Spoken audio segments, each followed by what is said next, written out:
جتنی ذہانت کسی کی بات کا جواب دینے کے لیے ضروری ہے،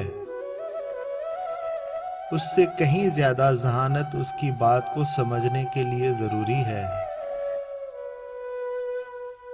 جن لوگوں کے دلوں میں نفرت ہوتی ہے وہ نفرت ہی پھیلاتے ہیں، اور جن دلوں میں محبت ہوتی ہے وہ محبت ہی پھیلاتے ہیں۔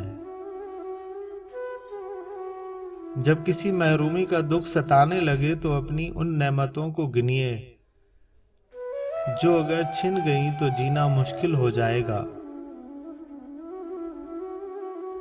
اندھے پن کی ہر قسم ہی بری ہے، مگر بدترین قسم دل کا اندھا پن ہے، اور یہ اندھا پن تعصب پیدا کرتا ہے۔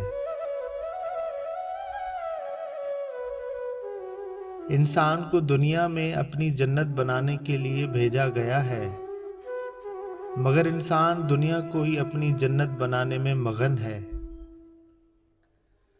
جو لوگ اپنے سینے میں تعصب کی ناگ پالتے ہیں، وہ سب سے پہلے خود ہی ان کے زہر کا نشانہ بنتے ہیں۔ صبر کی عادت کے بغیر حصول جنت کی خواہش ایک ایسا خواب ہے جس کی کوئی تعبیر نہیں ہو سکتی۔ صبر بھی رنگ لاتا ہے اور غصہ بھی، مگر صبر کے رنگوں سے زندگی حسین ہو جاتی ہے، اور غصے کا رنگ محبت کے ہر رنگ کو نکل جاتا ہے۔ ہمارا اصل امتحان اس وقت شروع ہو جاتا ہے جب بظاہر ہم امتحان سے نکل چکے ہوتے ہیں۔ والدین کی خدمت جنت کا دروازہ ہے۔ خوش نصیب لوگ اس دروازے کو ان کی زندگی میں، اور بد نصیب لوگ ان کی موت کے بعد ڈھونڈنے کی کوشش کرتے ہیں۔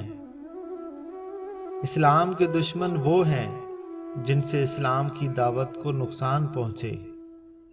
اس سے فرق نہیں پڑتا کہ وہ مسلمان ہو یا غیر مسلم، امیر ہو یا غریب، بادشاہ ہو یا فقیر، میں ہوں یا آپ، والدین ہو یا اولاد، سب کو چھوڑ کر جانا ہے، سب کچھ چھوڑ کر جانا ہے۔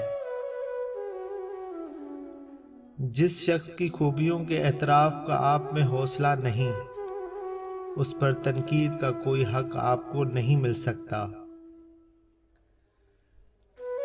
کسی کو چھوٹا ثابت کر کے آپ خود بڑے نہیں ہو سکتے۔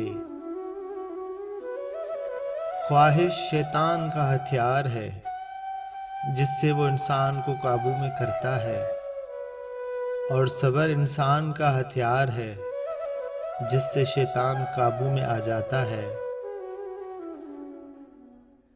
جو صرف زندہ رہنے کے لیے جیتے ہیں وہ آخرکار مر جاتے ہیں۔